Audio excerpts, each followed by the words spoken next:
नमस्कार विद्यार्थियों। पिछली क्लास में हमने पढ़ा था हेनरी नियम, उसके अनुप्रयोग, उसकी सीमाएं, उस पर प्रश्न। आज की क्लास में हम पढ़ेंगे वाष्प दाब। पहला लेसन चल रहा है हमारा सॉल्यूशन, उसमें जो टॉपिक है हमारा वो है वाष्प दाब। किसे कहते हैं वाष्प दाब? कि यदि किसी निकाय में गैस और द्रव दोनों साम्य अवस्था में है तो गैस के कणों द्वारा द्रव की सतह पर लगाए गए दाब को क्या कहते हैं? वाष्प दाब कहते हैं। जैसे मान लिया कि ये कोई निकाय है, ठीक है। इस निकाय में नीचे की तरफ तो है द्रव और ऊपर की तरफ है गैस के कण। ऊपर की तरफ किसके कण है? गैस के कण, गैस। और ये जो गैस और द्रव है वो कौन सी अवस्था में है? साम्य अवस्था में, साम्य में। तो इन गैस के कणों द्वारा इस द्रव की सतह पर एक दाब लगाया जाता है। जो द्रव की सतह पर दाब लगाया जाता है उस दाब को क्या पढ़ते हैं? वाष्प दाब कहते हैं। तो आप ये कह सकते हो गैस के कणों द्वारा द्रव की सतह पर लगाए गए दाब को वाष्प दाब कहते हैं। अब ये जो वाष्प दाब है वो हमारे सिलेबस में दो प्रकार का है। कौन कौन से दो प्रकार है? तो पहला प्रकार है द्रव द्रव वाष्प दाब, द्रव द्रव वाष्प दाब। और दूसरा प्रकार है वो है ठोस द्रव वाष्प दाब, ठोस द्रव वाष्प दाब। जो विलयन है उसमें विलयन में एक विलयन तो ऐसा होगा जिसमें विलय और विलायक दोनों ही द्रव अवस्था में होंगे। एक विलयन ऐसा होगा जिसमें विलय ठोस अवस्था में होगा, विलायक द्रव अवस्था में। पहला पढ़ते हैं हम, नंबर 1 पढ़ लेते हैं द्रव द्रव वाष्प दाब। द्रव द्रव वाष्प दाब, देखो नाम से स्पष्ट है द्रव द्रव का दो बार उपयोग हुआ। मींस एक तो है विलय के लिए, एक है विलायक के लिए। आपने मान लिया कि यहाँ पर जो विलयन है, और आप जानते हो विलयन बराबर होता है विलय प्लस विलायक। विलयन बराबर होता है विलय प्लस विलायक, दो अवयव है। इसको मान लिया, विलय को मान लिया अवयव नंबर आपका है वो 1 है, और विलायक को मान लिया वो आपका अवयव नंबर 2। पहला अवयव विलय है, दूसरा अवयव क्या है? विलायक। अब इनको जब पढ़ते हैं तब आपने ये भी पढ़ लिया कि जो विलय है वो भी द्रव है और विलायक है वो भी द्रव है। और द्रव है इसका मतलब विलय है वो भी आपका वाष्पशील है, और विलायक है वो भी द्रव अवस्था में, इस कारण वो अवयव भी कैसा है? वाष्पशील है। विलयन बराबर होता है विलय प्लस विलायक। पहला दूसरा दोनों ही अवयव द्रव है, मींस दोनों ही अवयव वाष्पशील है। मान लिया कि इस अवयव का आंशिक दाब है P1, इस अवयव का आंशिक दाब है P2। तो विलयन का कुल वाष्प दाब P कुल बराबर हो जाएगा P1 प्लस P2। इसको समीकरण नंबर दे दिया आपने 1। विलयन बराबर विलय प्लस विलायक, और दोनों अवयवों के लिए आंशिक दाब मान लिया। अब यहाँ पर आता है राउल्ट नियम। एक वैज्ञानिक था जिनका नाम है राउल्ट नियम। राउल्ट नियम क्या कहता है? राउल्ट नियम कहता है किसी भी विलयन में वाष्पशील अवयव का आंशिक वाष्प दाब उस अवयव की मोल भिन्न के समानुपाती होता है। आप ये कह सकते हो राउल्ट के अनुसार वाष्पशील अवयव का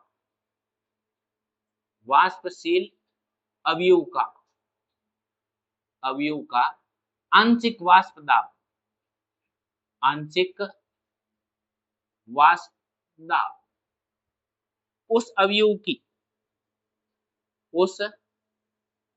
की मोल भिन्न के समानुपाती होता है।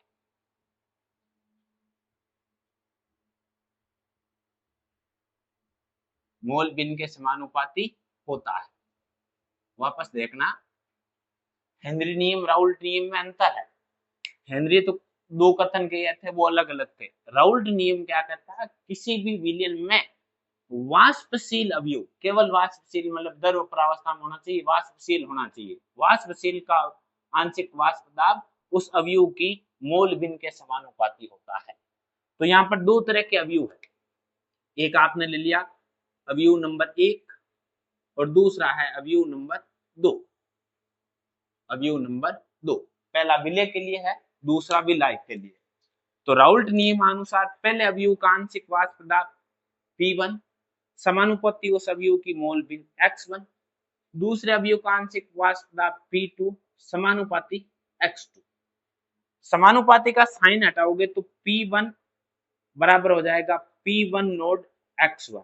इसको समीकरण नंबर 1 के बाद में दे दिया आपने 2। यहाँ पर भी समानुपाती का साइन हटाओगा P2 बराबर P2 नोड X2। ये समीकरण नंबर हो गया आपका 2 के बाद में 3। यहाँ पर P1 का मतलब है अवयव 1 का वाष्प पदार्थ या आंशिक वाष्प पदार्थ। P1 नोड का मतलब है अवयव 1 का शुद्ध वाष्प पदार्थ, शुद्ध वाष्प पदार्थ। और यहां पर आई X1, X1 का मतलब है अवयव 1 की, अवयव 1 की मोल, अवयव 1 की मोल। ये तो हो गया P1 का मतलब हुआ अवयव 1 का आंशिक वाष्प पदार्थ, P1 नोड का मतलब हुआ अवयव 1 का शुद्ध वाष्प पदार्थ, X1 का मतलब हुआ अवयव 1 की मोल भी। ऐसा ही P2 का मतलब हो जाएगा अवयव 2 का, अवयव 2 का आंशिक वाष्प पदार्थ या वाष्प पदार्थ, वाष्प पदार्थ। P2 का मतलब हो जाएगा, P2 नोड का मतलब हो जाएगा अवयव 2 का शुद्ध प्रावस्था में आंशिक वाष्प पदार्थ, शुद्ध वाष्प पदार्थ। और X2 का मतलब हो जाएगा अवयव 2 की मीन्स विलायक की मोल, अवयव 2 की मोल भिन्न या विलायक की मोल भिन्न। यह है P1 और यह है P2। इन दोनों का मान आपने समीकरण नंबर 1 में रख दिया। तो आपने ये लिख दिया समीकरण 2 एवं 3 का मान, 3 का मान समीकरण 1 में रखने पर, 1 में रखने पर 2 और 3 का मान समीकरण 1 में रखोगे तो क्या बन जाएगा, P कुल बराबर P1 node X1 plus P2 node X2। इसको समीकरण नंबर पढ़ लिया आपने 4। P कुल P1 प्लस P2, P1 की जगह ये लिख दिया, P2 की जगह ये रख दिया। ये हो गया समीकरण नंबर 4। फिर आप जानते हो कि, हम जानते हैं कि मिश्रण में अवयवों की मोल भिन्न का योग सदैव 1 होता है। या 2 अवयव है 1 और 2 मीन्स X विलय X विलायक, दोनों का योग होता है 1। X1 प्लस X2 बराबर होता है 1। अगर यहाँ X1 की बात करें हम तो X1 बराबर होगा 1 माइनस X2। हम जानते हैं कि मिश्रण में अवयवों की मोल भिन्न का योग 1 होता है, तो X1 बराबर हो जाएगा 1 माइनस X2। ये X है, इसका मान इस X में समीकरण 4 में रखोगे तो समीकरण 4 में रखने पर आपको क्या प्राप्त हो जाएगी समीकरण, ये समीकरण प्राप्त हो जाएगी P कुल बराबर P1 node 1 minus X2 plus P2 node X2। सरल किया P कुल बराबर P1 node minus P1 node X2 plus P2 node X2। अब हम क्या करते हैं, या तो माइनस का कॉमन ले लेते हैं या फिर इनको आगे पीछे लिख देते हैं। एक स्टेप को बढ़ा दिया हमने, P2 बराबर P1 नोड प्लस वाले को पहले लिख दिया plus P2 node X2 minus वाले को बाद में लिख दिया P1 नोड X2। सरल किया तो P कुल बराबर P1 नोड, इन दोनों में से कॉमन आ गया X2, पीछे बच गया क्या P2 node minus P1 node. ये विलयन के लिए कुल वाष्प दाब की गणना हो गई। समीकरण नंबर 4 के बाद में आ गया 5। इसमें कौन सी संख्या किसको प्रदर्शित करती है, तो इसमें हमने लिख दिया P कुल मीन्स विलयन का कुल वाष्प दाब, विलयन का कुल वाष्प दाब। फिर बात कर ली P1 नोड की, तो P1 नोड का हमने उल्लेख यहाँ किया, अवयव 1 का शुद्ध अवस्था में वाष्प दाब। P1 नोड का मतलब है अवयव 1 मींस विलय का शुद्ध वाष्प दाब, अवयव 1 का शुद्ध अवस्था में वाष्प दाब। फिर आ गया X2, X2 का मतलब हो गया अवयव 2 की मोल बिन, अवयव 2 की मोल बिन।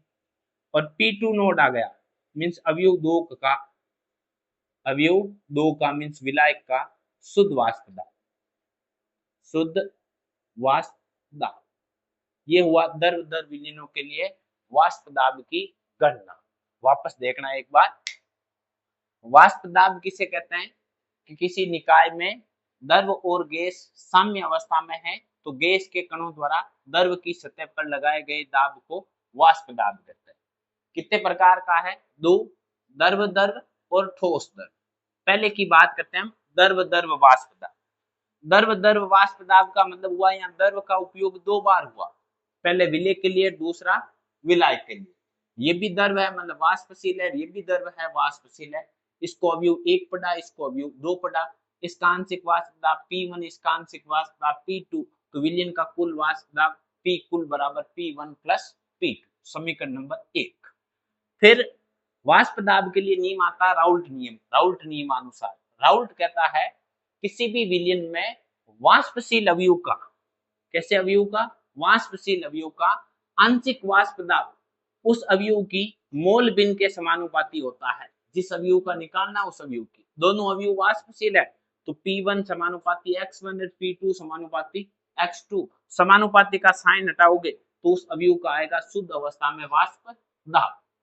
ये P1 और ये P2, इन दोनों का मान समीकरण 1 में रखोगे तो P कुल बराबर P1 node X1 plus P2 node X2। फिर आप जानते हो मिश्रण में अवयवों की मोल बिन का योग कितना होता है? 1 मींस X1 प्लस X2 का योग 1, तो X1 बराबर हो जाएगा 1 माइनस X2।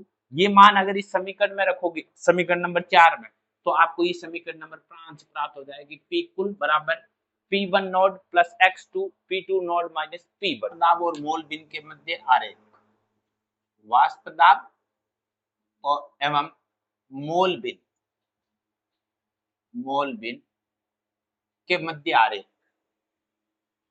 के मध्य आरेख, वाष्प दाब और मोल बिन के मध्य आरेख खींचते हैं द्रव द्रव विलयन के लिए। 1 नंबर का प्रश्न सीधा भी पूछा जाता है और नंबरिकल सवाल भी पूछा जाता है। किस प्रकार का होगा?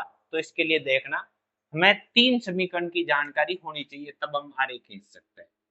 ठीक है, समीकरण कौन कौन सी होगी कि अवयव 1 के लिए P1 बराबर होता है P1 नोड X1, अवयव 2 के लिए P2 बराबर होता है P2 नोड X2, और विलयन के लिए विलयन का कुल वाष्प दाब P कुल बराबर होता है P1 node plus X2 P2 node minus P1 node minus P1।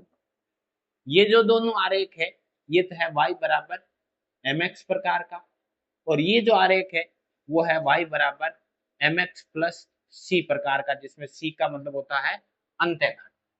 तो यहाँ 2 तरह के अवयव है, दोनों के लिए हम आरेख खींचते। देखो, एक अक्ष पर तो ले लिया आपने वाष्प दाब और दूसरे अक्ष पर ले लिया आपने मोल बिन।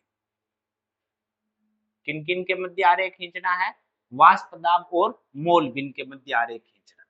तो ये आरेख खींचा, यहां पर तो ली हमने मोल बिन, मोल बिन। यहां पर लिया आपने वाष्प दाब, वाष्प दाब, y अक्ष पर लिया वाष्प दाब और x अक्ष पर ली मोल बिन। यहां पर भी आपने लिया वाष्प दाब क्योंकि अवयव कितना है? 2। यहाँ पर आपने X1 अवयव 1 की मोल बिन का मान लिया 1, तो मिश्रण में अवयवों की मोल बिन का योग होता है 1, तो X2 का मान हो जाएगा 0। यहाँ X1 का मान हो जाएगा 0 और X2 का मान हो जाएगा 1। ये हो गया दोनों। कहने का मतलब ये हो गया कि अगर आप इस ओर से इस ओर जाओगे, इस तरफ जाओगे, तब तो किसका मान बढ़ेगा, x2 का, और इस ओर आओगे तब किसका मान बढ़ेगा, x1 का। अब देखो ये समीकरण है वो y बराबर mx प्रकार की है, मींस p समानुपाती x1। अब यू एक का आंशिक वाष्प दाब बढ़ेगा क्योंकि ये एक दूसरे के समानुपाती है, तो आप ये कह सकते हो, ये देखो P1 बराबर P1 नोड x1, ये समीकरण नंबर आपका था कितना, 2। फिर अगर दूसरे के लिए देखोगे तो ये हो गई दूसरे अवयव के लिए, क्या हो गई, P2 बराबर P2 नोड x2, ये समीकरण नंबर 2 के बाद में 3 नंबर हो गई। इन दोनों को जोड़ते हैं तो विलयन का कुल वाष्प दाब, ये इन दोनों को जोड़ दिया, ये विलयन का कुल वाष्प दाब, P कुल बराबर P1 node plus x2 P2 node minus P1 node, ये हो गया वाष्प दाब और मोल बिन के मध्य आरेख, किसके लिए, द्रव द्रव विलयन के लिए। अब देखो यहां से लेकर के यहां तक का जो ये मान है ये किसको प्रदर्शित करेगा, अवयव 1 के शुद्ध अवस्था में वाष्प दाब को, यहां से लेकर के यहां तक का मान है वो किसको प्रदर्शित करेगा, अवयव 2 का शुद्ध अवस्था में वाष्प दाब। ये हुआ वाष्प दाब और मोल भिन्न के मध्य आरेख, कौन से विलयन के लिए, द्रव द्रव विलयन के लिए। अब इस आरेख का पूछा जाता है निष्कर्ष, या इस आरेख का पूछा जाता है परिणाम, इस आरेख से हमें क्या परिणाम प्राप्त होता है। तो इस आरेख से क्या परिणाम प्राप्त होता है, तो ये देखो इस तरफ अवयव 1 के लिए है, इस तरफ अवयव 2 के लिए, अवयव 1 का शुद्ध वाष्प दाब इतना है, अवयव 2 का शुद्ध वाष्प दाब इतना है। तो आप ये कह सकते हो कि अवयव 1 की तुलना में अवयव 2 का वाष्प दाब, अवयव 1 की तुलना में अवयव 2 का वाष्प दाब है वो क्या होता है, उच्च होता है, अधिक होता है। तो आप ये कह सकते हो विलय की तुलना में विलायक है वो अधिक वाष्पशील होता है। अवयव 1 का मतलब विलय, अवयव 2 का मतलब विलायक, तो विलय की तुलना में विलायक है वो क्या है, अधिक वाष्पशील। फिर नंबर 2, इसमें अगर आप अंत्यखंड की बात करो, अंत्यखंड, तो इसमें अंत्यखंड किसको प्रदर्शित करता है, इसमें अंत्यखंड प्रदर्शित करता है अवयव 1 के शुद्ध अवस्था में वाष्प दाब को। नंबर 3, इसमें विलयन के कुल वाष्प दाब की बात करें तो अवयव 1 और अवयव 2 के मध्य क्या प्रदर्शित करता है, रेखीय संबंध प्रदर्शित करता है। तो आप ये कह सकते हो कुल वाष्प दाब, कुल वाष्प दाब अवयव 1 और 2 के मध्य रेखीय संबंध प्रदर्शित करता है, रेखीय संबंध दर्शाता है, रेखीय संबंध प्रदर्शित करता है। ये हो गए इस आरेख के क्या निष्कर्ष या परिणाम। अब हम इसके बाद में बात करते हैं वाष्प प्रावस्था में, वाष्प प्रावस्था में मोल बिन की गणना, वाष्प प्रावस्था में मोल भिन्न की गणना। वाष्प प्रावस्था में मोल भिन्न को प्रदर्शित किया जाता है कैपिटल Y के द्वारा, और मोल भिन्न किससे कहते हैं कि वाष्प प्रावस्था में मोल भिन्न निर्भर करती है उसके आंशिक वाष्प दाब पर। तो जैसे हमने केवल मोल भिन्न पढ़ी विलयन में तो वो पढ़ा था मोल अवयव के मोल अपॉन मिश्रण के कुल मोल, तो यहाँ पर पढ़ेंगे वाष्प प्रावस्था में मोल भिन्न तो अवयव का आंशिक वाष्प दाब अपॉन विलयन का कुल वाष्प दाब। जैसे यहाँ पर लागू करें हम अवयव 1 की वाष्प प्रावस्था में मोल भिन्न, तो वाष्प प्रावस्था में मोल भिन्न को कैपिटल Y के द्वारा प्रदर्शित करोगे, अवयव 1 के लिए तो अवयव 1 के लिए लिख दोगे, क्या बन जाएगा सूत्र, अवयव 1 का आंशिक वाष्प दाब, आंशिक वाष्प दाब अपॉन विलयन का कुल वाष्प दाब, विलयन का कुल वाष्प दाब। ये हो गई अवयव 1 की मोल भिन्न। अगर हम इसको लिखें तो इसको इस प्रकार से भी कह सकते हैं अवयव 1 की मोल भिन्न मींस y1 बराबर p1 अपॉन p को। अगर हम इसको परिवर्तित करके लिखे तो इसको ऐसे भी पढ़ सकते हैं, P1 बराबर क्या हो गया, Y1 इंटू पी कुल। अवयव का आंशिक वाष्प दाब उस अवयव की मोल भिन्न और विलयन के कुल वाष्प दाब के गुणनफल के तुल्य होता है। अगर हम बात करें अवयव 2 की तो ये लिख दिया, अवयव 2 की वाष्प प्रावस्था में मोल भिन्न, मोल भिन्न को वाष्प प्रावस्था में कैपिटल Y के द्वारा प्रदर्शित करेंगे 2 के लिए, क्या बन जाएगा सूत्र, अवयव 2 का वाष्प दाब अपॉन कुल वाष्प दाब, कुल वाष्प दाब या विलयन का कुल वाष्प दाब।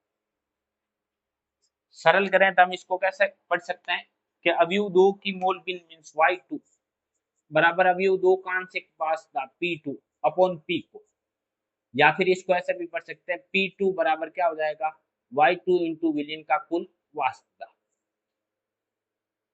अवयव का आंशिक वाष्प दाब उस अवयव की मोल भिन्न और विलयन के कुल वाष्प दाब के गुणनफल के तुल्य होता है। ये हो गई मोल भिन्न और वाष्प दाब के मध्य आरेख, ये हो गया मोल भिन्न वाष्प दाब के आरेख का निष्कर्ष। और वाष्प प्रावस्था में मोल भिन्न की गणना कैसे करते हैं, वाष्प प्रावस्था में मोल भिन्न को Y के द्वारा प्रदर्शित करते हैं, किससे कहते हैं, तो उस अवयव का आंशिक वाष्प दाब और विलयन के कुल वाष्प दाब के गुणनफल के तुल्य होती है। एक बात हम और भी नोट कर सकते हैं कि किसी भी अवयव का आंशिक वाष्प दाब, अवयव का आंशिक वाष्प दाब उस अवयव की मोल भिन्न और विलयन के कुल वाष्प दाब के गुणनफल के तुल्य होता है। तो यहाँ से 3 प्रश्न बनता है। पहला प्रश्न बनता है वाष्प दाब और मोल भिन्न के मध्य आरेख खींचो, ये हो गया। दूसरा प्रश्न बनता है वाष्प दाब और मोल भिन्न के मध्य खींचे गए आरेख के निष्कर्ष लिखो। तीसरा प्रश्न बनता है वाष्प दाब और मोल भिन्न के मध्य वाष्प प्रावस्था में मोल भिन्न की गणना किस प्रकार से की जाती है, न्यूमेरिकल सवाल। या इसके लिए आप ऐसे भी पढ़ सकते हो, किसी भी अवयव का आंशिक वाष्प दाब किसके तुल्य होता है, तो अवयव का आंशिक वाष्प दाब उस अवयव की मोल भिन्न और विलयन के कुल वाष्प दाब के गुणनफल के तुल्य होता है। ये हो गया द्रव द्रव वाष्प दाब। इसके बाद अब हम देखेंगे ठोस द्रव वाष्प दाब। अभी हमने देखा वाष्प दाब और द्रव द्रव वाष्प दाब। द्रव द्रव वाष्प दाब के लिए वाष्प दाब की गणना की, वाष्प दाब और मोल भिन्न के मध्य आरेख खींचा, उसका निष्कर्ष देखा और वाष्प प्रावस्था में मोल भिन्न की गणना की। अब हम पढ़ेंगे ठोस द्रव वाष्प दाब, नंबर 2 पर पढ़ेंगे ठोस द्रव वाष्प दाब। इसको आप ऐसे भी पढ़ सकते हो, ठोस का मतलब होता है अवाष्पशील, तो ऐसे भी पढ़ सकते हो अवाष्पशील, अवाष्पशील विलय युक्त, विलय युक्त विलयन का वाष्प दाब, विलयन का वाष्प दाब, अवाष्पशील विलय युक्त विलयन का वाष्प दाब। ठोस द्रव वाष्प दाब पढ़ो चाहे अवाष्पशील विलय युक्त विलयन का वाष्प दाब पढ़ो, एक ही बात। सबसे पहला प्रश्न बनता है इस पर, ये एग्जाम में पूछा गया, शुद्ध विलायक से विलयन बनने पर और अवाष्पशील विलयन बनने पर उसके वाष्प दाब में कमी होती है, क्यों। तो इसका कारण जानना कि देखो हमने यहाँ 2 बीकर लिए, ये हमारा पहला बीकर है और ये हमारा दूसरा बीकर है, 2 बीकर है। पहले बीकर में आपने लिया शुद्ध विलायक, शुद्ध विलायक, और दूसरे बीकर में आपने लिया विलयन, अवाष्पशील विलय युक्त विलयन, मीन्स आप ये कह दो ठोस द्रव, ठोस द्रव विलयन। इसमें ये विलयन भर दिया और इसमें यहाँ पर भर दिया। यहाँ पर शुद्ध विलायक है, ये ठोस द्रव विलयन है। इस शुद्ध विलायक होने के कारण इसके पृष्ठीय क्षेत्रफल पर जितने भी कण देखोगे सारे के सारे कण किसके होंगे, द्रव के होंगे। जैसे ये जल है और ये NaCl का विलयन है, NaCl का जलीय विलयन है। तो इसके पृष्ठीय क्षेत्रफल जितने भी कण देखोगे ये सारे कण किसके होंगे, जल के होंगे, मतलब द्रव के। जल का पढ़ लो, जल का मतलब ये सारे कण किसके होंगे, द्रव के होंगे। और जो द्रव कण है वो कैसा कण है, वाष्पशील है, इसके पृष्ठीय क्षेत्रफल पर देखोगे तो इसके पृष्ठीय क्षेत्रफल पर क्या होगा कि ये जल के कण तो होंगे ही होंगे, जल के कण तो होंगे, द्रव के कण तो होंगे जो वाष्पशील है। उसके पास साथ में NaCl के मींस ये NaCl का, ये NaCl का, ये NaCl का कण आ जाएगा। NaCl का कण आ गया मतलब कैसा कण आ गया? ठोस। ठोस का मतलब क्या हो गया? अवाष्पशील। तो इसके पृष्ठीय पर क्षेत्रफल जितने भी कण है वो सारे के सारे वाष्पशील है। और इसके पृष्ठीय क्षेत्रफल पर देखते हो तो वाष्पशील कणों के साथ कैसे कण है? अवाष्पशील कण है। यहाँ पर सारे कण वाष्पशील है, इस कारण इसका वाष्प दाब है वो अधिक होगा और इसका वाष्प दाब है वो क्या होगा? कम होगा। तो कारण ये हो गया कि शुद्ध विलायक से विलयन बनने पर वाष्प दाब के मान में कमी होती है, क्योंकि विलयन के पृष्ठीय क्षेत्रफल पर वाष्पशील कणों के साथ कौन से कण आ जाते हैं? अवाष्पशील कण आ जाते हैं। तो आप ये कह सकते हो शुद्ध विलायक से विलयन बनने पर, विलयन बनने पर वाष्प दाब के मान में, वाष्प दाब के मान में कमी होती है, कमी होती है, क्योंकि विलयन के पृष्ठीय क्षेत्रफल पर, विलयन के पृष्ठीय क्षेत्रफल पर वाष्पशील कण के साथ, वाष्पशील कणों के साथ अवाष्पशील कण आ जाते हैं। अवाष्पशील कण उपस्थित होता है, उपस्थित होता है। तो ये हमने लिख दिया शुद्ध विलायक से विलयन बनने पर वाष्प दाब के मान में क्या होती है? कमी। और कमी क्यों हुई? क्योंकि विलयन के पृष्ठीय क्षेत्रफल पर वाष्पशील कणों के साथ कैसे कण आ गए? अवाष्पशील कण आ गए। अब यहाँ पर लागू करते हैं राउल्ट नियम। ठीक है, तो राउल्ट नियम लागू करोगे तो यहाँ पर आपका बना विलयन। विलयन बराबर क्या होता है? विलयन बराबर होता है विलय प्लस विलाय। जैसे वहां पर माना था वैसे यहाँ मान लेते हैं। जो विलय है इसको मान लिया आपने अवयव नंबर 1 और जो विलायक है इसको मान लिया अवयव नंबर 2। पहला अवयव 1 है, दूसरा अवयव 2 है। जो विलय है ये विलय ठोस अवस्था में है और जो विलायक है वो विलायक द्रव अवस्था में। विलय ठोस अवस्था में होने के कारण ये अवाष्पशील है और विलायक द्रव अवस्था में होने के कारण ये अवयव कैसा है? वाष्पशील। अवाष्पशील होगा तो उसका वाष्प दाब क्या हो जाएगा? नगण्य हो जाएगा। P1 नगण्य हो जाएगा, शून्य हो जाएगा। तो आप ऐसे पढ़ सकते हो इसको कि विलयन का कुल वाष्प दाब बराबर P1 प्लस क्या होना चाहिए? P2। परंतु ये अवयव कैसा है? अवाष्पशील है। अवाष्पशील है मीन्स P1 का मान है वो क्या हो गया? नगण्य हो गया। और P1 का मान नगण्य हो गया तो P कुल, या आपको इसको ऐसा भी पढ़ सकते हो अवाष्पशील विलय युक्त विलयन PS बराबर किसके होगा? P2 के। इसको समीकरण नंबर पढ़ दिया आपने कितना? 1। P कुल या PS किसके बराबर होगा? P कुल या PS होगा P2 के बराबर, जिसको समीकरण नंबर पढ़ लिया आपने 1। फिर यहाँ पर हम नियम लागू करते हैं। कौन सा नियम? राउल्ट नियम। और राउल्ट नियम क्या कहता है कि किसी भी विलयन में वाष्पशील अवयव का आंशिक वाष्प दाब उस अवयव की मोल भिन्न के समानुपाती होता है। ये तो कैसा अवयव है? अवाष्पशील। ये अवयव कैसा? वाष्पशील।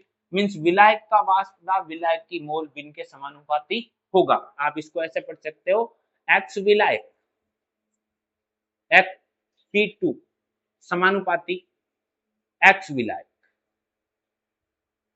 P2 समानुपाती X2, या P विलायक, विलायक का आंशिक वाष्प दाब समानुपाती विलायक की मोल भिन्न। तो इसको ऐसे पढ़ सकते हो P2 बराबर P2 नोट X2। ये समीकरण नंबर कितना हो जाएगा? 2 हो जाएगा। इस समीकरण 2 का मान 1 में रखने पर तो आपने ये लिख दिया समीकरण 2 का मान, समीकरण 1 में रखने पर, 1 में रखने पर रखोगे क्या बन जाएगा, रखने पर ये बन जाएगा P कुल या PS बराबर P2 नोड X2। ये समीकरण नंबर हो गया आपका कितना, 3। 2 के बाद में कितना बन गया, 3। P2 का मान इसमें रख दिया। फिर आप जानते हो कि मिश्रण में अवयवों की मोल भिन्न का योग, हम जानते हैं कि x1 प्लस x2 किसके बराबर होता है, 1 के बराबर। तो x2 बराबर क्या हो जाएगा, 1 माइनस x1। अगर ये मान यहाँ पर रखोगे, यहाँ पर रखोगे क्या बन जाएगा, यहाँ पर रखने पर बन जाएगा PS बराबर P2 नोड 1 माइनस x1। सरल किया तो PS बराबर P2 node minus P2 node x1। ये माइनस का इस तरफ आएगा तो प्लस का हो जाएगा, प्लस वाला उस तरफ जाएगा तो माइनस का हो जाएगा। तो P2 नोड इंटू x1 बराबर P2 नोड माइनस PS। और अगर ये P2 नोड इसके गुणा में उस तरफ चला जाएगा, भाग में हो जाएगा, तो x1 बराबर P2 node minus PS upon P2 node. ये समीकरण नंबर 3 था। 3 के बाद में ये समीकरण नंबर आ गया आपका 4। इसमें कौन सी संख्या किसको प्रदर्शित करती है, उसको प्रदर्शित करें। x1 का मतलब है अवयव एक की मोल भिन्न।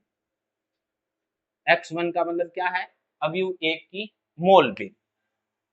P2 node minus PS, P2 node minus PS। P2 node का मतलब है अवयव 2 का शुद्ध अवस्था में वाष्प पदार्थ, अवयव 2 का शुद्ध वाष्प पदार्थ।